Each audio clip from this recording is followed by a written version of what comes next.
All right, ladies and gentlemen, hockey fans, how's everybody doing today? I got a big surprise today. My good friend Nick from Twisted Wrister Hockey is here to talk a little bit of Eastern Conference Finals and the Panthers and the Canes and just some general surprises as we were talking before we came on. Just some surprises in terms of who's what and where. So Nick, how you doing, brother? How's life treating you? Oh, it's great, man. It's such a wonderful time of the year, and we've had just a great playoff so far. I mean, I've enjoyed this postseason more than in the past, and here we are with some pretty unpredictable results so far. And hopefully, we get a great series here. I hope this one goes a little deeper than what we've seen so far in the first couple rounds for in this case the Hurricanes, and the Panthers obviously dispatching the Leafs as easily as they did. So maybe this one will get stretched out more. We'll get some of that drama that we might see in the Western Conference, right? We got Kraken and Stars game 7. I mean, that's been Yeah. a great series to watch as well. So yeah, good time of year, man. Yeah, I agree. And for me, seventh season, this is the first time this far deep. You know what I mean? Usually by now, I've done cried. I already had my moment where I started to question: Can I really make this? Can I do this? Because my team won't win. You know what I mean? Usually by now, I've processed everything, and but now we're just in the middle of it, and so I want to talk a little bit. We'll talk about the series too. But we were getting ready to come on here a little bit, and we were talking about some of the things that were surprising. Just the southern, what you were talking about, the southern teams. Just let's create a conspiracy right here. Why are all the southern teams doing well? I mean, look at expansion and look at the loyalty of the NHL and the board of governors or whatever to keep teams in those markets and explore going back to Atlanta and possibly to Houston. You got the Yeah, Coyotes in the new arena deal. right. So I think it's supposed to be a big week for them in that respect. So, yeah, I mean, these teams have some of them were supposed to be here, but I mean, even so, just getting through some of the opposition that they have so far, the way the Knights ended the series against the Oilers most recently. And of course, the Panthers not just defeating the Maple Leafs, but really humbling them. Yeah. I don't think anybody expected the Leafs Panthers to be 5 games, which brings us to what can we expect in this series against the Canes. Now, the one thing that I've looked at for both the Bruins series and the Leafs series, which doesn't play into effect here, and all year long I kept saying I'm not afraid of the Bruins. I'm not afraid of the Bruins because we played them even Steven, and we knew we could score goals. They came to the Leafs. 3 of our 4 games in against them in a regular season all went to overtime. So you knew this is going to be a 1 goal game series. And sure enough, that's what we got. The Canes, however, completely different animal. We played them 3 times. The first game, Panthers shut them out, but it was Spencer Knight. Mm. The second game, the Canes shut us out, but not only was it Spencer Knight again, but it was on the back to back end of a back to back that had us at home against Montreal on the 29th and then in Carolina on the 30th the next day. Boy, And that's that's odd. the day we got shut out. And then the only other time we played them was the last game of the year after we had exhaled and knew Right. we were already clinched. And the key there is the Canes haven't faced Bobrovsky all year. That's true. Yeah, I didn't even talk about the regular season in my preview that I released today because Right. that game didn't count. I know that it was back on April 13th, but the Hurricanes had something to play for, whereas the Panthers didn't. Right. Yeah. So it's hard to look at anything that went on during the regular season. So now it's just kind of like we're in the dark. You know what I mean? Yeah. Of course, obviously, I'm expecting a 7 game series. I would be shocked. The kicker here for me, and this is where I'm curious, where you think things are going to go. Everybody's talking about how Bob has just found this Vesna level, right? Don't, if you're a Panther fan, don't look at what Frederick Anderson has come up and done, because I'm sure Nick knows. Yeah.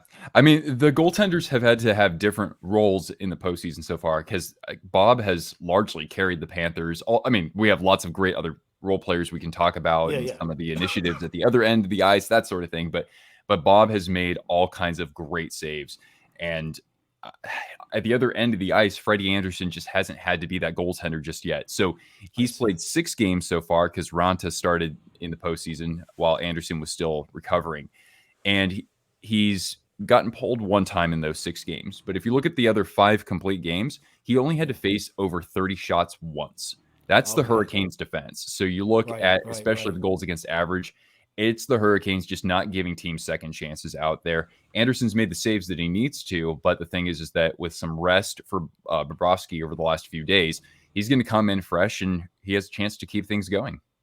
Yeah, yeah, and that's now the I don't know if you'll know the answer to this question or not, but that lack of shots against the Canes defense, is that blocked shots accounting for that, or is it just not giving up the opportunities? It's more, I mean, from my eye test, it's more about not giving the opportunities, like Okay. just basically spending a lot of time in the opponent's zone. You look at the Right. Hurricanes, they really are what I call the Corsi gods of the NHL. So a lot of shots on goal, not the best quality, and very few shots against. They were like that in the regular season. I think they surrendered the fewest shots in the regular season. They've surrendered the fewest shots per game so far in the postseason. So that really is their MO. Although I will say that they have plenty of skilled players to assist defensively, Right. both when it comes to defensemen and also in the forwards group. Yeah, no, that's interesting because I'm pretty sure the Panthers led the league in shots. So that'll be that old number one offense versus the number one defense type of thing that we'll see there. Now, in terms of the role players, I know Svechnikov is out, Mhm. and Teravainen looks like he might be able to come back and play. But on both sides, where do you think, past the Barkov, Kachucks, Sebastian Aho's, Uh-huh. where do you think the points lie? Because I mean, to me, this is gonna be a 7-game, 2-1 game every game series in my estimation. I would think so too, with the way that we just discussed with the goaltenders going. And even though the Panthers have played really well on the man advantage, which I had no idea that their power play was like 27% until I did the preview. Right. The Hurricanes are a more disciplined team. And on the other side of things, they don't have a great power play either. So it could actually come down to even strength. And so far, that's actually favored Carolina. I think one reason why is you saw it in the Devil series, the sort of reformed second line. That's the Kokaniemi, Jesper Fast, and Jordan Martinook line, or at least it's being handled like a second line. They've come Right. on pretty strongly. So that way, Aho hasn't had to shoulder this all himself. Brent Burns hasn't had to shoulder everything with him, in terms of providing offense Yeah, yeah, from the yeah. defensive side of things. And the Hurricanes, they can use various defensemen offensively besides Burns.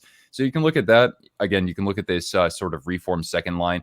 Canes are just a team that they even though they don't have the greatest quality of chances, they are able to manufacture plenty of them. And on the Florida side, I really like how Duclair's going right now, and Reinhart has, I don't want to say quietly, but he's kind of flown in under the radar with 6 goals of his own. And, he helps out on the PK as well. So those are a couple of players I look for on your side of things. Yeah, it's definitely been, especially with Duke. I mean, just inside of the playoffs itself, the first 2, 3 games against Boston, we were like, I don't think this guy's ever going to get that speed back. I don't think he's going to get that. And then, boom! All of a sudden, Game 5 was like, wait a minute, wait, there he is. He's back. And the Yeah. best thing is the forechecking and the back checking, especially by the forwards.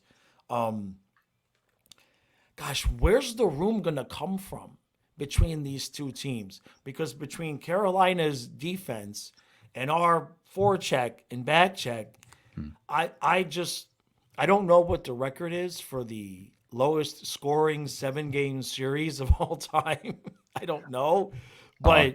but um, I just don't. The goals are going to be at such a premium, and it's going to be, in my opinion, it's going to be some kind of fluky things that's going to have something to do with it. And also, a big thing that's going to be important is that the referees do, kind of like what they did with Florida and Toronto, which is put those whistles away. I think that these two teams, they don't have that nastiness typically. I mean, the Panthers have some guys who can definitely start some ish out there. We've Yeah. seen it from the forwards. We know Gudis can certainly be that kind of player too. Carolina is not as much that type of team. So, I mean, and they're more disciplined. So yeah, I would probably tend to agree with you in the sense that it is going to come down to who is going to be the better team, even strength. And to answer your question, I don't know the specific series, but right now I'm producing a project on Scott Stevens and the Devils from 95 to 03. And I'm pretty sure that one of their cup runs where they, whether it's when they swept the Red Wings or whomever, they Right. probably did set the record for lowest scoring series, at Yeah. least since the expansion era of 67, 68. Yeah, yeah, that's probably right. So, the other thing that's not really being talked about a lot, I talked a little bit about this in the podcast today, is I can bet you one thing. At this moment, anybody that, and we've all gone back and forth, Panther fans. So I'm not. This is not me calling anybody out because I've been on both sides of this fence. But right now, anybody who wanted Bruno to stay is probably pretty glad that we've got an experienced coach in Paul Maurice because Brindamore is no joke as a coach. That's true too. With Maurice, I touched on this with my preview, and I'm sure you would attest to that as well. At least just based on our interactions, your game streams, and that sort of thing. The Panthers for a lot of the season just looked lost. They didn't. I don't think they found their identity until toward the end of the season. Some of that Yeah. combat cats mentality sort of resurfaced, and then when you got some of that playoff caliber physicality Right. to add on to that, I really think that has rounded them into a team that's intimidating in a few different ways as well. So I really think that Maurice has to get a lot of credit for that. You don't want to change anything, I don't think, especially in the sense that you can use some of those players down low around the net, whereas because the Hurricanes, those defensemen don't play like that themselves. They're not an overly physical defense. So that's kind of one sort of weakness where I think you can expose Carolina. And somebody pointed out in my preview very astutely that the Panthers probably have the better group of centermen for this series as well. They have some size there too. Right. Yeah, and that's one thing that's crazy is that watching the Panthers get this reputation. I'm seeing, like, I was watching the Boston creators, and they're like, the Panthers are dirty, and I'm watching the Maple Leaf, and like the Panthers are dirty, and I'm like, did you not see the series against the Lightning the previous I'm 2 like, years? all right, this is surreal for me. But to your point about the Panthers looking lost during the season, it's funny. I was thinking about this today. It's playoff hockey, right? And it's great for playoff hockey, but I'm not so sure it's so good for the regular season because what Maurice's system demands is such a level of intensity and attention to detail for a full 60 minutes. You can't do that night after night after night in the regular season when you're traveling. And like we talked about, like the second Canes game was the back-to-back, right? Yeah. So I think that his system is the real just get in system. You know what I mean? And boy, I'd like to be a fly on the wall in that locker room right now with how he's feeling. I mean, he's been at this a long time. You know what I mean? And this is not his first chance at getting this far. And he's in the quiet, he's got to be like, please, God. Just once, then I don't care what happens to me afterwards. Yeah, I didn't even know that it was him who took the Kings to their first final back in 2002. Yeah. In his second go around as head coach too. And that's the only final he's been to. Yeah. Yeah. And he hasn't. So, I mean, the length of time, I mean, I sit here and say, I've been doing this for 7 years. He's got a 2 in front of that, basically, and he still can't cross the barrier. So I'm looking forward to a good series, though. So give me the bad news. The bad news? Just give me your prediction. I mean, I know what you're going to say. Right. Well, I've been a little bit homer here. For anybody who doesn't know, actually, the Panthers and the Hurricanes are my third and second favorite teams. And yeah, it used to be the Panthers, especially when they had Thornton. I am a Sharks fan, so I follow where some of the legends go. So Brent Burns was traded in the offseason to the Hurricanes. I've enjoyed watching them ever since Brindamore took the helm and the whole bunch of jerks, the Whalers, all of that. So that's right. I've been on the Kane train, especially, even though I love watching some Panthers hockey too. So I've got the Hurricanes in this one in 6. But a lot of people Where's were that kick from the stream button? That I mean, we've been talking about it, right? The Panthers are playing playoff hockey. They look very different than they did for a majority of the season, and Right. I've already mentioned a couple ways they can exploit the Hurricanes. So there you go. Just to me, I think that the Hurricanes, they have their own structure that they play within. They can be a little aggressive in terms of trying to force turnovers high in the zone as well. So you got to be careful with how you decide to enter. And they do have some great guys who are working along the boards to win the puck battles, excuse me, Right. Right. Right. on the other side of the zone too. So I just think from a fundamental standpoint, they're still kind of one of the gold standards. Actually, speaking of gold, I'd say the Knights are, when you talk about fundamentals, discipline, being in the right position. I mean, they're at the top of the NHL too. So I'm sticking with the Hurricanes, but I don't feel overwhelmingly confident by any means. I picked them to beat the Devils in the previous round, even though Right. New Jersey's a very talented team, Right. because the Hurricanes can beat the Devils at their own game, and they did in 4 of those 5 games pretty fittingly. So I'll keep rolling with the Hurricanes here, although this is something that I think people should kind of realize as well. With the Hurricanes, once they beat the Islanders, and people were like, "Yeah, the Islanders, like that's a Right. scrub team. You know what Right. Right. offense do Right. they have, right?" But the problem is that going into the postseason, the Hurricanes had a couple of hurdles. So first of all, it's the scorching hot goaltender, or the Vezina caliber goaltender. They lost in the previous 2 seasons to Vasilevsky and Shesterkin. They couldn't find the back of the net at all. Right. They took some dumb penalties in those series. They let those other teams kind of get under their skin. The Islanders have some players who can do that, especially on the fourth line. They have some physical defensemen too. So the Hurricanes weathered the storm, right? They Right. got through that. And I thought to myself, well, shoot, now they can just play typical Hurricanes hockey, and they can beat the Devils, and they can probably get their way into the finals. So I'm just kind of rolling with sort of my impressions based on how I saw them overcome their obstacles. And I'm not saying that Florida didn't, because Yeah. Yeah. Yeah. I this get is it. one of the most special runs we've seen. I mean, there's some great ones, but this is among the best that we've seen over the last, decade plus. Right. So now I'm not surprised about you picking the Canes, but 6. So that means that you've watched. This. I'm going to set this up beautifully. That means you've watched what the Panthers have done so far, and with a clear mind, and without a gun to your head, you've said, yeah, I think the Panthers will allow themselves to be eliminated on home ice. Ooh, that's a set. That's a big set right there. Well, I mean, Don't put any money on that, by the way. oh, I no, no, want to no. see you succeed. No, no, no. I mean, I want to enjoy. I want to enjoy this series as much as possible, and putting money on that stuff, I Yeah, think that no, kind of distorts your sense of enjoyment there. it But I it mean, I'll turn does. it. I'll turn it back to you guys, right? You eliminated the Bruins in Game 7 on home ice, and actually, don't forget Game 5 there, and you eliminated the Maple Leafs on their home ice as well. So the road team really is I'm picking the actually the Panthers in favorite in a lot 7. of these series. I didn't mean to cut you off. I Very know good. you're talking about the road team. I know the road teams Yeah. have been. You're not wrong there. You're not wrong there. But of course, no big surprise. I'm going to pick the Panthers in 7. One thing I want to pick your brain about, because it's unusual that we're going to have all this time before the Eastern Conference Finals, and both teams are basically getting the same amount of rest. Mhm. So follow my theory here. This is a weak, not thought out theory. Those are the ones I tend to get right.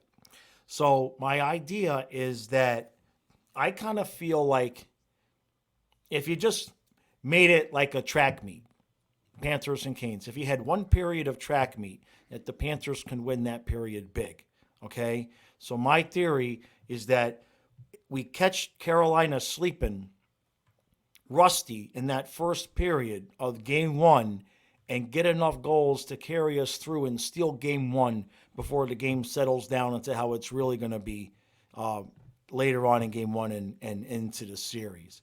Because I think that time off will affect. I'm hoping. This is the part that's not well thought out. I'm hoping that the time off for us will do us better because of the physical style that we play. You know what I'm saying? What do you think? I think that's a fair statement. Yeah.